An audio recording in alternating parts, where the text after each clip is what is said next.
ASM news కి స్వాగతం. Summer మొదలైంది. జనం ఫ్రూట్ జ్యూస్ల వైపు ఎక్కువగా మొగ్గు చూపుతున్నారు. అలానే పండ్లు కూడా కాస్త ఎక్కువ తినడం షూర్ చేశారు. ఇక వేసవిలో తినే పండ్లు అంటే మనకు ముందుగా గుర్తుకు వచ్చేది పుచ్చకాయ. ఈ ఫ్రూట్ సమ్మర్ లో ఎంతో మంచిది. అయితే కొందరు దీన్ని కూడా కల్తీ చేస్తున్నారు. అయితే కల్తీ పుచ్చకాయను కనిపెట్టడం ఎలా? ఫిబ్రవరిలోనే ఎండలు మండిపోతున్నాయి. దీంతో జనం డైట్ ప్లాన్ మార్చేశారు. హాట్ ఫుడ్స్ దూరంగా ఉంటూ లిక్విడ్స్, ఫ్రూట్స్ వంటి చలవ చేసే వాటిపై ఫోకస్ పెట్టారు. ఇక ఎండాకాలం అంటే తప్పకుండా తినాల్సిన ఫ్రూట్ పుచ్చకాయ. వాటర్ కంటెంట్ అధికంగా ఉండే ఈ పండును పిల్లల నుంచి పెద్దల వరకు ఇష్టంగా తింటుంటారు. అయితే ఈ మధ్య ఈ పండ్లను కల్తీ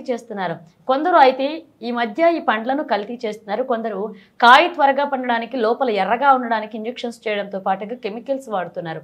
అలాంటి పండ్లను తింటే హెల్త్ ప్రాబ్లమ్స్ రావడం పక్కా. అందుకే పుచ్చకాయను కొనేటప్పుడు కొన్ని జాగ్రత్తలు తీసుకోవాలి. Food safety and standards authority of India కల్తీ పుచ్చకాయని ఎలా కనిపెట్టాలనే అంశంపై ఓ వీడియోను విడుదల చేసింది.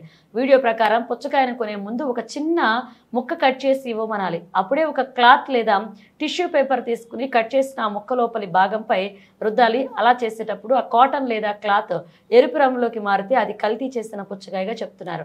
అదే క్వాలిటీ పుచ్చకాయ అయితే అసలు రంగు మారదంటున్నారు. ఈ చిన్న టెస్ట్తో కల్తీ పుచ్చకాయను కనిపెట్టడంలో బాగా help అవుతుందంటున్నారు.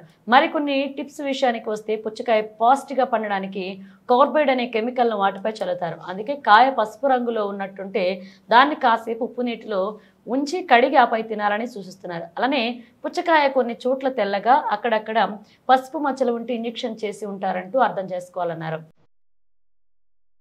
Is a watermelon adulterated with erythricin? Let's do a simple test. Cut the watermelon into 2 halves. Take a cotton ball and rub it in the inner succulent part of the watermelon.